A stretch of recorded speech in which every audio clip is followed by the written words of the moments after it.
l'ennemi absolu qu'était Daesh. Eh bien, ces gens-là peuvent maintenant tenter de revenir dans leurs États d'origine, et beaucoup sont d'origine européenne et certains sont d'origine française. Absolument, la France qui s'inquiétait hier encore de la capacité des Kurdes livrés aux Turcs, et on va le redire, à combattre de front et à pouvoir contenir les djihadistes. Ces inquiétudes qui étaient donc bien fondées, parce qu'on a appris que 800 familles proches de djihadistes étrangers du groupe État islamique auraient fui un camp de déplacés au nord de la Syrie. Ce n'est que le début pour vous, Frédéric Ancel ? Ah oui, ça c'est que le début, bien sûr, parce que d'abord, il y a plusieurs milliers, non pas plusieurs centaines, de prisonniers islamistes de manière générale, d'une part. D'autre part, parce que l'offensive turque, elle ne va pas s'arrêter demain, pour une raison simple, c'est que les Kurdes résistent.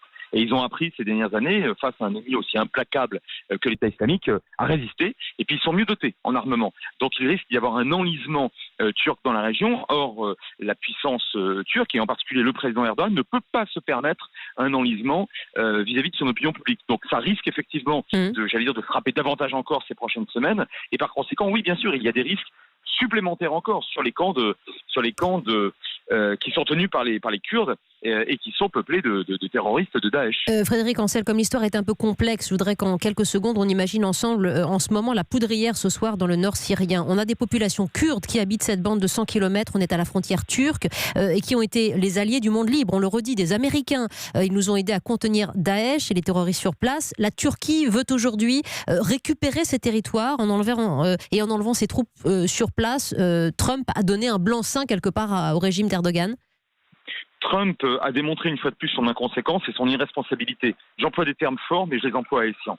Ça, c'est la première chose. Et aujourd'hui, d'ailleurs, pratiquement tout le monde le reconnaît, et notamment en Occident, mais pas seulement. Ensuite, donc il ne s'agit pas seulement d'un abandon moral, c'est une faute tactique et stratégique extrêmement grave. Ensuite, vous dites à juste titre, la Turquie veut récupérer, mais pardon, ça n'appartient pas à la Turquie. C'est-à-dire que on a là une visée expansionniste extrêmement claire, par-delà de la frontière turque qui, elle, est tout à fait légale et légitime.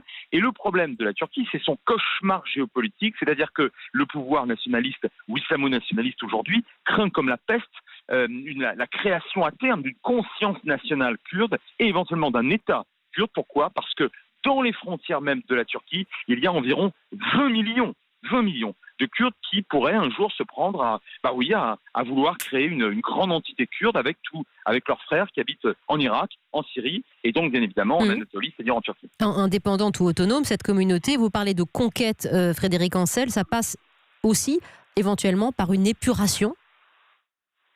C'est ce qui est en train de se jouer, parce que si les Turcs cherchent à chasser les Kurdes de ce territoire pour y placer ou pour y fixer, appelez ça comme vous voulez, 2 à 3 millions de réfugiés syriens, donc pour l'essentiel des Arabes, c'est très exactement ce qu'on appellera une épuration ethnique en droit international. C'est extrêmement grave. C'est des crimes de guerre et potentiellement des crimes contre l'humanité. Voilà pourquoi, à l'instant, Emmanuel Macron parle d'une situation humanitaire insoutenable. Quel devoir moral engage la France vis-à-vis de la Syrie, et dans les actes, que peut faire notre pays, Frédéric Ancel ?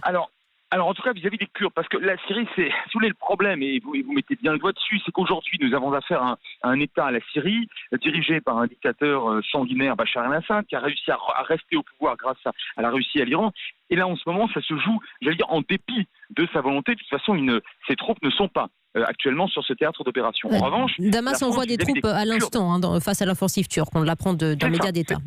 Alors c'est ça. Moi je pense que la France, en tant qu'elle a pris la tête politique et militaire d'ailleurs d'une Union européenne, puisque les Allemands ne le veulent pas et les Britanniques s'en vont. Donc la France, qui joue un rôle très important du Mali à l'Afghanistan ces dernières années pratiquement, dans cette espèce de grand arc de crise, et notamment au Proche-Orient, a un rôle fondamental à jouer. Alors ça peut passer par l'envoi effectivement de plusieurs centaines d'hommes supplémentaires pour bien signifier à la Turquie qu'elle ne pourra pas faire tout ce qu'elle veut dans la région, d'une part, et d'autre part, ça peut passer par des mesures de rétorsion économique et commerciale. Souvenons-nous de ce qui s'était passé face à un Vladimir Poutine il y a quelques années. Mesure d'embargo, vous entendez.